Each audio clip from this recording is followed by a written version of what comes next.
Bienvenue dans ce nouvel épisode of The Mat. Aujourd'hui, je suis particulièrement heureuse parce que je reçois Alexandra Müller. Alexandra est thérapeute holistique, praticienne en soins et massages, fondatrice de Balance Lab. Mais au-delà des étiquettes, c'est surtout une femme, une amie, avec laquelle je partage de nombreuses réflexions autour du bien-être, du travail intérieur, du rapport au corps et de cette quête parfois complexe qui consiste simplement à revenir à soi. Dans cette première partie, nous allons parler du chemin qui mène à soi.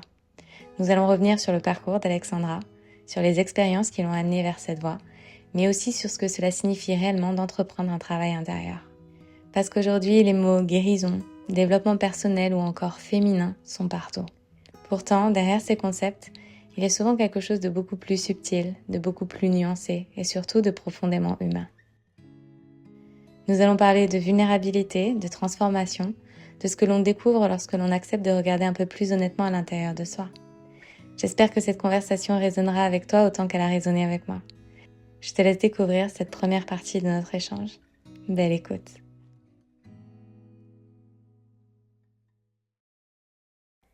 Bienvenue Alexandra sur le podcast, je suis ravie de t'accueillir ici. Moi aussi Marine, je suis ravie de te retrouver après toutes ces années. C'est vrai, on peut peut-être d'ailleurs donner un petit peu d'historique, de background sur quand on s'est rencontrés, comment on s'est rencontrés. Est-ce que tu peux raconter un petit peu ? Je crois que je m'en souviens même pas de comment on s'est rencontrés toutes les deux. J'ai plein de souvenirs en tête, mais pas celui de la rencontre, la première rencontre. Est-ce que toi tu t'en souviens ? Je me rappelle pas, je sais que c'était à Paris, on était dans l'influence. Et oui, parce que je crois que tu t'étais pas encore mise au yoga comme j'ai vu ton évolution sur le yoga, donc on a dû se rencontrer avant. En fait, à l'époque, quand j'ai commencé sur les réseaux sociaux, je partageais du lifestyle.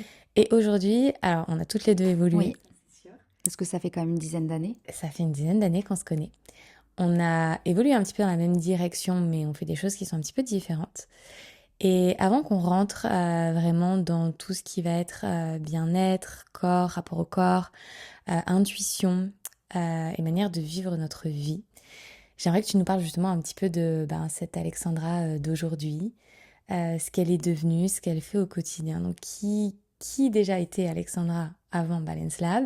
On va parler de Balance Lab. Qu'est-ce que Balance Lab et qui est cette nouvelle Alexandra ? Mais je pense qu'en fait, toute ma vie, j'ai voyagé au sens large, c'est-à-dire à travers les continents et à travers moi-même pour essayer de me connecter à mon cœur. Donc c'est un peu ça, c'était un peu ma mission de vie, c'est de savoir qui je suis et qui je suis vraiment en fait dans le cœur. J'ai toujours été passionnée par le wellness, ça fait depuis mes 18 ans que je m'interroge, que je me pose des questions et que je remets en question ce qu'on m'a dit. Et que je cherche de tout le temps trouver des alternatives un peu plus naturelles pour vivre en fait le mieux possible. Donc c'est vrai qu'à 18 ans, pendant que tout le monde sortait dans mon école ou quoi que ce soit, moi déjà, j'allais prendre mon argent pour me faire masser, pour me faire du bien et essayer de trouver en fait quelque chose voilà, qui a le plus de sens possible. Et ensuite, j'ai beaucoup voyagé et c'est la Thaïlande qui m'a vraiment inspirée car les gens en fait ont pris en ligne de mire que le soin et le massage faisaient partie de leur routine. Tu vois, par exemple, les hommes d'affaires à Bangkok, en sortant du boulot, ils vont se faire masser. Et en fait, tu vois, j'ai observé pendant des années de voyage, surtout ces pays qui mettent le soin, que ce soit la médecine chinoise ou ayurvédique, au centre de leur vie. Et je m'en suis beaucoup inspirée. Et en fait, à chaque fois que je rentrais en France, il me manquait ça. Et j'ai voulu le créer. Et j'aimerais bien du coup qu'on parle un petit peu, c'est la petite parenthèse que j'avais pas forcément prévue dans cet épisode, mais tu parles de la Thaïlande et en fait on a eu quand même une forte connexion toutes les deux avec Bali parce qu'on n'est pas, je crois qu'on n'est jamais partis en même temps à Bali, on s'est jamais retrouvés à Bali, mais on a une forte connexion. Est-ce que tu peux quand même faire une petite parenthèse pour nous parler un petit peu enfin, de ce qu'a changé Bali pour toi dans ta vie, dans ton parcours, enfin, est-ce que ça a eu un impact à un moment parce que tu parles de la Thaïlande et c'est vraiment ça qui t'a poussé à créer Balance Lab et on va en parler beaucoup plus juste après, tout ce qui est soins, massage, etc. Mais de quelle manière Bali a joué un rôle là-dedans ? Alors, je pense que Bali est une île qui est sacrée. C'est un peu l'île des enfants perdus pour moi. C'est une île où tu vas essayer de reconnecter. C'est une île très spirituelle, hein, c'est pas toi que je vais l'apprendre. Et en fait, nous, on nous apprend à penser avec notre tête. Et quand on arrive à Bali, on découvre tout un nouveau fonctionnement des Balinais qui sont très, très spirituels.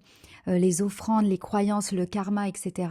Et en fait, toi, quand tu arrives là-dedans, tu te dis, waouh, mais en fait, qu'est-ce qu'on a loupé, nous, en France? Pourquoi eux, ils passent leur journée dans leur spiritualité et nous, on nous en éloigne beaucoup? Je pense que c'est ce qui est le plus intéressant à Bali, c'est d'aller se reconnecter à notre spiritualité en toute... en fait, on a le droit de le faire. Et c'est même bien vu. C'est comme si en France, on se cachait pour être spirituel. C'est un peu qui sont ces gens perchés. Et qu'à Bali, en fait, on te l'autorise tellement qu'il y a plein de structures qui sont faites pour ça. Quand je pense à Yoga Barn, à Ubud, qui est un centre de yoga que tu connais, où en fait, chaque pratique est tellement spirituelle que tu sais même pas ce que c'est. Et en fait, on t'autorise complètement à développer et à te reconnecter à ta spiritualité. Alors qu'en France, voilà, c'est un peu, encore une fois, on met un peu en marge les gens qui sont très spirituels. Et c'est pour ça que Bali, en fait, est super parce que ça te l'autorise totalement. Ouais, enfin, la culture égale la société, on va dire, dans ces pays-là. Enfin, je sais même pas si on peut vraiment comparer les deux, tu vois. Mais c'est vrai que c'est pour ça qu'on dit que le voyage est inspirant et il nous permet aussi d'aller découvrir une autre manière de vivre avec soi et de vivre avec les autres, parce que ça t'ouvre un champ des possibles inimaginables. Mais Bali te permet d'être toi-même, hein. C'est ça que moi j'ai aimé et que j'aime dans cette île, c'est qu'en fait, quand tu vas faire de l'estatic dance avec des gens que tu connais pas et que c'est complètement ok de le faire, mais en fait t'es là, waouh, mais c'est génial en fait. C'est génial parce que ça je le ferai jamais chez moi. Ouais, ça c'est sûr. T'as vu une grosse différence entre la manière de vivre, même au travers des expats, tu vois, entre la Thaïlande et Bali? Je pense qu'on va pas chercher la même chose quand on est en Thaïlande et à Bali, dans l'outil, mais par contre on va chercher, c'est la même quête, c'est de se trouver. Et justement, dans ce chemin de se trouver, est-ce que tu peux nous parler un petit peu de comment tu en es arrivé à créer The Balance Lab? Qu'est-ce que tu faisais avant d'un point de vue professionnel? Parce que ça, c'est un peu le truc que je répète tout le temps, mais c'est une réalité, on vit en société. Qui dit vivre en société dit qu'il faut qu'on gagne de l'argent, dit qu'il faut qu'on ait un travail, qu'on soit dans ce masculin, dans ce productif dont on parle souvent toutes les deux. Et mine de rien, on peut arriver à avoir un métier qui est très dans le féminin et qui est dans le bien-être et dans le slow, dans une société qui va très vite. Qu'est-ce que tu faisais avant et est-ce qu'il y a eu un moment charnière ou un événement, quelque chose qui s'est passé qui a fait que tu t'es dit stop? Ouais, complètement. En fait, j'ai toujours travaillé dans le digital, mais ce qui est génial, c'est que ça m'a permis de voyager pendant 10 ans en étant digital nomade. C'est-à-dire que je gérais le compte de mes clients à distance. Et bah, c'est pas toi que je vais l'apprendre, c'est quand même que ça t'autorise à voyager, découvrir des pays et en même temps gagner de l'argent. Ça, c'est l'avantage. Mais moi, si tu veux, le massage, c'est pour ça quand même qu'il y a un lien. J'allais aussi beaucoup en Asie parce qu'en fait, pendant des mois, je pouvais me faire masser. Et hyper bien masser et reprendre la connexion à mon corps, etc. Un massage en Asie, c'est 10 euros. Un massage en France, c'est 100 euros. Donc, tu peux faire des massages tous les jours. Et c'est aussi pour ça que j'aimais ces pays-là. C'est qu'en fait, tu te fais masser tout le temps. Et pour moi, c'est comme je te dis, depuis mes 18 ans, le massage fait partie de ma vie. Mais je ne l'ai jamais vu comme tiens, ça va être mon métier. C'est plus un outil de bien-être pour moi qui me fait un bien fou. J'ai jamais mal au ventre quand je suis en Asie, par exemple, parce que je me fais masser tous les jours. Je reviens en France 2 jours après, j'ai mal au ventre. En fait, l'énergie, elle permet de circuler par rapport au massage. Et après le confinement, j'ai fait une rencontre avec un garçon qui était très, très, très spirituel. Voilà, et moi j'étais là, waouh, c'était énorme de rencontrer quelqu'un en France qui soit aussi spirituel. Et un jour, il me dit ah, j'ai une migraine, est-ce que tu peux poser tes mains sur moi? Et je lui dis bah oui, et par amour, j'ai posé mes mains sur lui. Et le lendemain, il me dit c'est trop bizarre, tes mains, elles sont magiques, j'ai plus de migraine, quoi. Il me dit toi, t'es faite pour soigner. Et en fait, jamais ça ne m'avait traversé l'esprit avant. J'aime prendre soin des gens, j'adore ça, c'est ma passion. Mais par contre, d'être faite pour soigner, quand même, c'est fou. Et ça, c'était en mars. Et quand je suis partie en Asie ensuite en novembre, je suis partie 5 mois.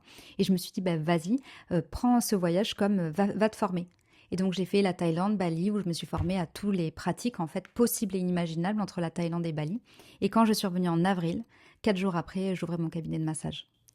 Et c'est dingue justement parce que là, tu es en train de parler de massage et du fait de faire circuler l'énergie, etc. C'est amusant parce que nous, en fait, cette croyance qu'un massage, c'est un truc de luxe, en fait. Alors que finalement... En fait, on va se faire masser parce qu'on a voilà, on a envie de relâcher les tensions.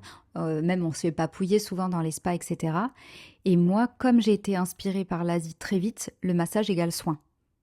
Il n'y a pas de... Voilà. Et comme je le vois sur moi, en fait, c'est trop bizarre aussi ce qui s'est passé. En fait, il y a plein de fragments parce que je me rappelle avant, j'avais tout le temps mal au ventre et je ne sais pas pourquoi je suis allée voir un médecin chinois à Bordeaux. Et en fait, la première chose qu'il m'a dit, il m'a dit, je vais vous masser. J'étais là, bon, mais pourquoi il va masser le ventre en fait? C'est pas ça, moi j'ai mal au ventre, monsieur, en fait. Et j'ai vu le bénéfice de suite sur mon ventre. Et en fait, c'est tellement un bénéfice de se faire masser que j'ai dit, je ne peux pas le garder pour moi. Il faut que je le partage, en fait. Il faut que j'aide les gens à travers le soin. Déjà parce que ça libère l'énergie et ensuite ça te reconnecte à ton corps. Donc c'est que un bénéfice. C'est un moment pour toi où tu prends soin de toi, où tu te reconnectes et où tu as moins mal. Enfin, je veux dire, quel outil est plus magique que ça, naturel, aujourd'hui? Et c'est hyper beau ce que tu dis parce qu'en fait, là, finalement, on rentre dans ce sujet du travail intérieur au travers d'un travail extérieur, entre guillemets. C'est-à-dire que et j'aimerais bien que tu nous parles justement un petit peu de ça parce que du coup, nous expliquer fondamentalement ce que tu fais avec Balance Lab Oui, parce que c'est pas que le massage que tu vas aller faire chez ta masseuse, c'est, t'appelles ça donc des massages des holistiques, ouais, soins des soins holistiques, ouais, holistiques. Donc ça englobe aussi une part de guérison. complètement. Quand quelqu'un vient te voir, il vient te voir, j'imagine, pour un symptôme, donc pour un ressenti physique. Quel est le travail que tu effectues et de quelle manière justement le massage rentre en jeu dans ce processus de guérison? Totalement, c'est une question très intéressante. Déjà, moi, quand quelqu'un vient me voir, je lui demande pourquoi vous venez me voir. Et en fait, c'est la seule question que j'ai à poser. Parce que ma cliente, entre guillemets, même si j'aime pas appeler ça client, mais je peux pas appeler ça patient parce que c'est réservé au domaine du médical. Mais on va dire la femme, parce que je prends soin des femmes, vient me voir et que je lui demande pourquoi elle vient me voir. En fait, elle va déjà me raconter son histoire. Et au travers de son histoire, je l'écoute attentivement. Et là, j'ai plein d'infos qui me viennent, parce qu'en fait, forcément, hein, à force, c'est un puzzle, tu vois, quand les gens ils viennent te voir et tu fais des fils rouges, hein. Et au travers de ce qu'elle me raconte, j'ai déjà plein d'infos de pourquoi elle a ces symptômes-là. C'est facile, hein. Tu sais, voilà, les gens, on a plus ou moins tous les mêmes problèmes et les mêmes traumas en France. Donc au début, je l'écoute, elle est dans le mental. Je me dis, ça, c'est son mental qui parle. Et à un moment donné, je vais dire, ok, maintenant, on va aller voir comment ça s'est imbriqué dans votre corps. Parce qu'il y a comment tu vis le trauma et comment après dans ton corps il fait des dommages collatéraux. Donc je l'écoute, elle s'exprime, ça lui donne déjà une thérapie. Et ensuite, dans son corps, c'est pour ça que je ne parle pas pendant le massage, je la laisse conscientiser, en fait, dans son corps. Si elle a mal, c'est ok. Ça veut dire que c'est là. C'est ça qu'il va falloir y travailler. Donc moi, je ne suis pas magicienne et je le dis toujours, en fait, le problème, c'est qu'il y a certaines personnes qui vont faire un soin et ils pensent que ça va être la clé qui va les sauver. Non. En fait, c'est une co-création. Moi, je mets en lumière. Je mets en lumière ce qui se passe, comment ça s'imbrique dans le corps et comment la personne peut ensuite s'en sortir. Ensuite, elle peut faire le choix de suivre la direction de « Ok, je vais mettre en place tous les outils. Non, je suis pas encore prête. » ou « Non, je n'ai pas envie. » Mais ça, ce n'est pas mon ressort. Donc finalement, en fait, ton approche du massage, c'est plus de l'ordre, on va dire, d'une thérapie. Donc c'est une forme de méthode thérapeutique. Exactement. En fait, j'ai tellement reçu de massages, de soins, expérimentés et je me suis formée qu'aujourd'hui, j'ai plein d'outils. Et en fait, ces outils, Marine, je ne peux pas les garder pour moi. Tu vois ce que je veux dire? Ça me brûle en fait. Je me dis, moi, en fait, on m'a tellement appris de choses que je les transmets à mes clientes. Et au début, c'était très dur quand je voyais que mes clientes ne souhaitaient pas appliquer ça. Et maintenant, j'ai beaucoup de compassion. Je me dis, en fait, c'est peut-être pas le moment. Elles ont peut-être besoin d'être encore mieux accompagnées. Tu sais, des fois, tu as envie de dire, ben voilà la solution. Mais en fait, la solution, elle se demande un petit effort aussi. Et les gens ne sont pas encore prêts à faire cet effort-là. Moi, j'ai peut-être pas été prête quand on m'a dit, ben voilà, Alexandra, c'est ça qui va t'aider. On m'a dit pendant des années de méditer. J'étais là, oui, oui, mais je ne le faisais pas. Et c'est quand j'ai commencé à me dire, ah oui, en fait, on m'a dit plein de fois de méditer, c'est peut-être le moment de commencer et j'ai vu les bénéfices sur moi. Et est-ce que ton propre voyage à toi vers la guérison intérieure, c'est quelque chose qui a inspiré ce choix aujourd'hui d'être masseuse Ah mais complètement. En fait, c'est comme je te dis, j'ai vu tellement le bénéfice et tellement le avant-après qu'aujourd'hui, je ne peux pas rester derrière mon écran à faire du digital. J'aurais l'impression de faillir à ma mission. Et du coup, j'ai l'impression que tu mélanges un peu différentes méthodes dans ce qui est devenu ta propre méthode. Et tu parles beaucoup justement, tu vois, de ressentir les symptômes, de ressentir peut-être les tensions aussi dans le corps. C'est très médecine chinoise, ça, non? Oui, en fait, l'Asie, hein, c'est la médecine chinoise qui m'a inspirée, c'est celle qui m'a sauvée, c'est les méridiens. Et comme par hasard, toutes les formations que j'ai faites, même en France, on en revenait toujours à la médecine chinoise. Donc c'est ma grille de lecture. Aujourd'hui, les méridiens, et en plus, tu vois, ma petite sœur est partie pour 5 ans d'études de médecine chinoise, donc en plus, elle m'aide sur la théorie. Mais quoi qu'il en soit, c'est ma grille de lecture. Il y en a qui vont utiliser la médecine ayurvédique, il y a plein de médecines. Mais moi, ça ne me parle pas. Celle qui me parle, c'est la médecine chinoise. C'est un peu comme si c'était... je vois le corps comme un quadrillage des méridiens. Et c'est ça qui va m'aider. C'est mon outil, en fait. Est-ce que tu... Alors, c'est un peu une question en deux, enfin deux questions en une. Est-ce que tu penses déjà qu'on peut véritablement guérir, genre véritablement guérir, ou est-ce que tu penses que c'est justement un chemin d'une vie? Et est-ce que tu penses qu'on peut guérir seul, ou est-ce que tu penses qu'au contraire, on n'est pas fait pour guérir seul? J'adore tes questions, Marie. Genre, ça me fait résonner le cœur. Bien sûr qu'on peut guérir de tout. Mais alors là, tu vois, je parle avec mon cœur, évidemment. Et je pense qu'on doit être accompagné. Parce qu'en fait, même si c'est toi et toi seul qui va faire en sorte de guérir tes pensées, ton mindset, les gens vont te donner des outils. Moi, tout ce qu'on m'a dit, toutes les lectures, tous les gens que j'ai rencontrés, c'est comme ma boîte à outils. Je sais que je suis ma propre guérison, que mes pensées créent ma réalité et que ce que je vibre, l'univers me le renvoie. Mais je le sais grâce à tous les gens que j'ai rencontrés. Par contre, tu vois, c'est ça qui est intéressant de se dire, c'est qu'il y a beaucoup de gens qui ne se responsabilisent pas dans leur maladie. Mais en fait, encore une fois, j'ai de la compassion pour eux. C'est parce qu'en fait, ils ne comprennent pas qu'ils sont les créateurs de leur guérison. Et tu sais, il y a des gens, quand ils sont malades, ils vont dire « Ah ben, je vais aller voir le médecin, il va me donner des médicaments et il va me sauver ». Déjà, quand tu es dans ce mindset-là, ben, en fait, ton corps, il va se dire ben, « En fait, je ne fais pas l'effort puisqu'il va me donner les médicaments. Voilà. Et je pense qu'il faut rencontrer les bonnes personnes qui sont dans l'amour, la bienveillance à ce moment-là. Mais tu peux guérir de tout, évidemment. Ouais, de la même manière que tu disais, tu es responsable de ta guérison, tu es responsable de tes problématiques Voilà. aussi. Et en fait, je sais que cette notion de responsabilité, elle est très dure à entendre pour certains parce qu'ils confondent culpabilité et responsabilité. C'est culpabilisant de dire à quelqu'un vous vous êtes rendu malade. Ouais, surtout que c'est tellement plus facile de remettre la responsabilité sur... Ouais. Mais c'est quand même mes pensées tu vois, il y a quelqu'un que j'aime beaucoup, c'est Joe Dispenza, et il explique de façon tellement neuroscientifique ce qui se passe dans le cerveau. L'être humain, de toute façon, est accro à la souffrance, et on va toujours vers ce qu'on connaît, même si ça nous fait souffrir. Une fois que tu as compris ça, tu as tout compris. Donc c'est, ok, là je me dis, je me suis rendue malade, c'est ok, c'est pas grave, c'est comme ça.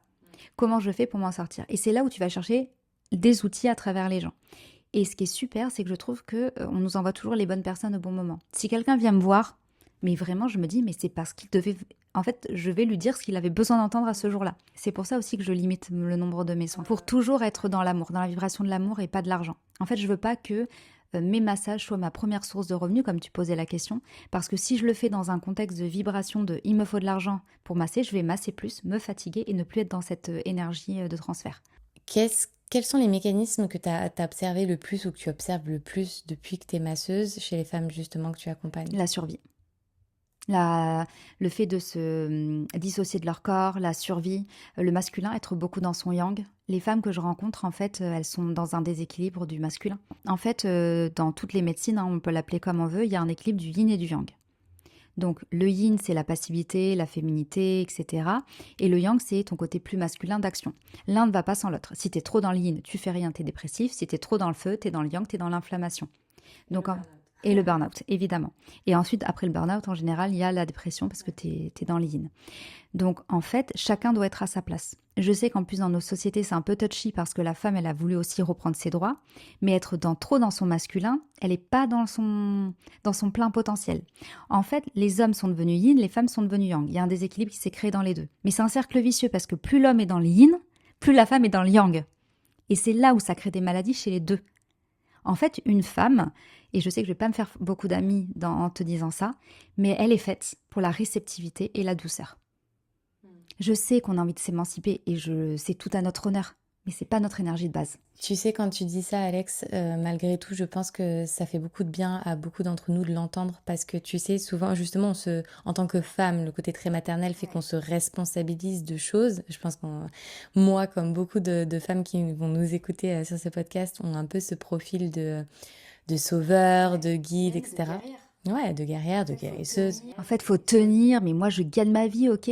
Alors, c'est très bien, franchement, si on le fait toujours avec notre cœur, etc.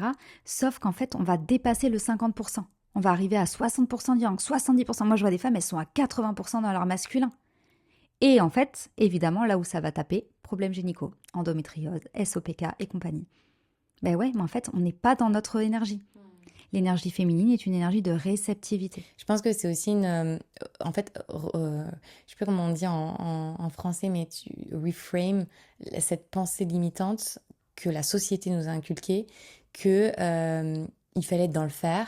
Oui, mais je pense que ça remonte même avant, c'est-à-dire qu'en fait, on a été des femmes très soumises à un moment donné, et il y a eu un contre-pied qui est super, mais qui a été trop loin. C'est ça le problème.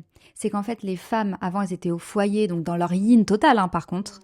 Elles ont voulu se dire, non, mais moi aussi, je peux bosser. Sauf que le problème, ce qui s'est passé, c'est qu'elles ont bossé, mais elles ont continué à gérer le foyer. Tu m'étonnes qu'on est en burn-out. Ouais, mais tu vois, je pense que la société aujourd'hui définit la force, la puissance, l'indépendance comme une forme de succès, alors que si tu changes finalement cette pensée sociétale et tu dis, bah non, en fait, finalement, quand je ne fais rien, c'est là que je suis dans mon énergie, tu vois, c'est juste une histoire de changer un peu les labels dans la boîte, sur la boîte, tu vois. Mais même, c'est simple, quand tu rencontres des gens que tu adores, ils vont te dire, vous faites quoi ce week-end? Vous faites quoi? En fait, tu es obligé de dire, ah, mais on va faire ci, on va faire ça, etc. Donc déjà, même au sein de nos amis, de notre famille, vous avez prévu quoi? Vous faites quoi? C'est quoi votre planning? C'est quoi votre plan? Et si tu fais rien, t'as l'impression aussi d'être dans l'échec, en fait. C'est ça. Et en fait, l'avantage qu'on a, nous, en habitant ici à Biarritz, c'est que quand même, les gens ont choisi une vie de cruiser, quoi. Donc, ils surfent, c'est l'océan qui va te guider, etc. Et en fait, moi, je le vois rien qu'avec mon mari qui avant était à Paris et aujourd'hui qui est à Biarritz, c'est plus le même. Évidemment, et ça tu sais, j'en parle tout le temps de la manière dont l'environnement en fait joue sur ta santé mentale, sur ta santé aussi physique, et t'en parlais très bien avec l'Asie. À partir du moment où tu vis dans un environnement dont les règles, entre guillemets, je mets un gros guillemets sur les règles, la structure de vie est une autre normalité finalement, tu te fonds là-dedans, et en fait ce que tu penses, ce qui avant aurait peut-être été une punition ou une récompense, ne l'est plus du tout en fait. Tu changes complètement tes schémas de Il y a une pensée. phrase que j'adore qui dit quand une fleur ne s'épanouit pas, ce n'est pas la fleur qu'il faut remettre en cause, c'est l'environnement dans lequel elle évolue. Regarde, quand tu as une plante qui est en train de mourir chez toi, tu la mets de l'autre côté de la fenêtre, elle va peut-être survivre. Et justement, tu as utilisé le terme survie tout à l'heure. Tu disais, il y a beaucoup de. Tu sais, je te parlais, quel est le mot que tu vois le plus chez les femmes. Est-ce que tu peux développer un petit peu ce mécanisme de survie Totalement. dont tu parlais? En fait, est-ce que tu connais un peu le travail des surrénales, du cortisol, etc. Donc en fait, tu as deux petites glandes au-dessus du terrain qui s'appellent les surrénales et qui envoient du cortisol. On en entend beaucoup parler, c'est l'hormone du stress. Donc c'est génial, hein, parce que quand il y a le feu chez toi, le cortisol, ben, t'en as besoin pour te réveiller, tu vois. Ou le cortisol t'aide à te réveiller le matin. Donc c'est super. Sauf que dans nos vies modernes très stressantes, les surrénales envoient du cortisol toute la journée. Donc en fait, on est en train de se surépuiser. Et c'est aussi pour ça qu'on a des burn-out, c'est quand les surrénales ne peuvent plus faire leur travail parce qu'elles ont été trop sollicitées. Donc il y a un crash. C'est des choses comme le café ou quoi, c'est des choses qui vont. Totalement. Mais le café, ouais. Et évidemment. En fait, ça épuise tes surrénales, etc. Toujours, voilà. Donc, en fait, on épuise nos surrénales, on est en mode survie. C'est-à-dire qu'on est à côté de notre vie, on est dans cette société et on n'a pas le choix de se mettre en pilote automatique. On se déconnecte de notre cœur, de nos ressentis, on se met que dans notre mental. Donc, c'est un cocktail Molotov. J'épuise mes surrénales, je suis dans mon mental, je suis à côté de ma vie, je suis dans mon masculin. Est-ce que tu imagines la trilogie, là, sur une femme ? Donc le système hormonal, il est en PLS et tout le monde a des problèmes gynécologiques, je le rappelle. Combien de femmes autour de nous ne peuvent pas avoir d'enfants, ont l'endométriose, SOPK, et c'est des dingueries que moi j'entends tout le temps. Mais c'est vrai, j'ai l'impression qu'en ce moment, alors tu sais, on parle de trend, etc. Mais finalement, quand une information est multipliée sur les réseaux sociaux, ça veut aussi dire que il y a quelque chose de plus général qui se passe. Et effectivement, enfin après, je sais pas, hein, c'est peut-être moi les femmes que je suis, mais globalement, je n'entends que des situations où finalement, difficulté à avoir des enfants, perte de règles, impossibilité de retrouver ses règles, etc. Alors, à chaque fois pour des raisons plus ou moins différentes, tu vois, mais peut-être tout un petit peu connecté à Bon, la après, même il y source. a, tu vois, il y a beaucoup de facteurs, mais comme je te dis, moi, celui que je cite, c'est le déséquilibre yin-yang, c'est le mode survie, et c'est, tu vois, le côté d'être trop dans son masculin, etc. Après, il y a d'autres choses, hein. Il y a l'alimentation hyper inflammatoire, le stress, et en fait, ça aussi, ça crée toutes les pathologies qu'on a aujourd'hui. Vraiment, ça, c'est quand même un sujet qu'il faut évoquer, qu'il ne faut pas mettre de côté, parce que le corps répond au trauma, hein. Et justement, donc tu parlais vraiment du féminin. Qu'est-ce que ça signifie pour toi, Alexandra, d'être reconnectée à son féminin? Bah, d'être dans ton énergie yin, dans ta réceptivité, d'arrêter de faire, mais d'être. Et d'un point de vue pratique, du coup, vraiment pratico-pratique concrètement, qu'est-ce que ça a changé toi dans ta vie? Parce que tu l'as expliqué, et justement, tu étais beaucoup plus dans ton masculin avant. Et concrètement, qu'est-ce qui se passe de différent entre la version passée Alexandra qui était dans son masculin et la version Alexandra aujourd'hui? En quoi la journée type a changé? En fait, déjà, pour ne pas culpabiliser tout le monde, je dois aussi me faire violence pour rester dans mon yin. Attention les filles, je ne suis pas là à me dire ça y est, le chemin est fini, je suis dans mon yin total. Non, il y a plein de fois où je me dis, alors là, j'appelle ma soeur, je suis totalement dans mon yang, ça ne va pas du tout. Mais si je suis dans mon yang, mon corps il me le dit tellement rapidement que en fait, c'est un thermomètre que j'adore aujourd'hui. Moi, j'ai même perdu mes règles quand j'étais trop dans mon masculin. Donc en fait, la différence entre aujourd'hui et hier, c'est que j'ai retrouvé mes règles. Donc déjà, je suis cyclique et je fais des activités qui sont beaucoup plus yin, dans la douceur. Je me fais moins mal, je suis moins dans la productivité, dans la course, dans il faut faire ci. Mais si je fais pas quelque chose, mais mon Dieu, qu'est-ce qui se passe? Aujourd'hui, je suis dans mon énergie de réceptivité. Merci infiniment d'avoir écouté cette première partie de ma conversation avec Alexandra. J'espère que cet échange t'aura donné matière à réflexion et peut-être même l'envie de ralentir un instant pour écouter ce qu'il se passe en toi. Dans cet épisode, nous avons parlé du chemin qui mène à soi, du travail intérieur, de guérison, de conscience, mais aussi de transformation. Dans la deuxième partie, nous allons élargir cette conversation. Nous parlerons de ce que signifie être une femme aujourd'hui dans un monde qui valorise souvent la performance, la vitesse et le contrôle. Nous explorerons ensemble les notions de féminin, d'intuition, de voix du cœur, mais aussi cette aspiration de plus en plus présente à vivre autrement, plus lentement, plus consciemment, plus alignée avec ce qui compte vraiment. Je te retrouve dès la semaine prochaine pour la suite de cette magnifique conversation. Prends soin de toi et à très vite sur Off the Mat.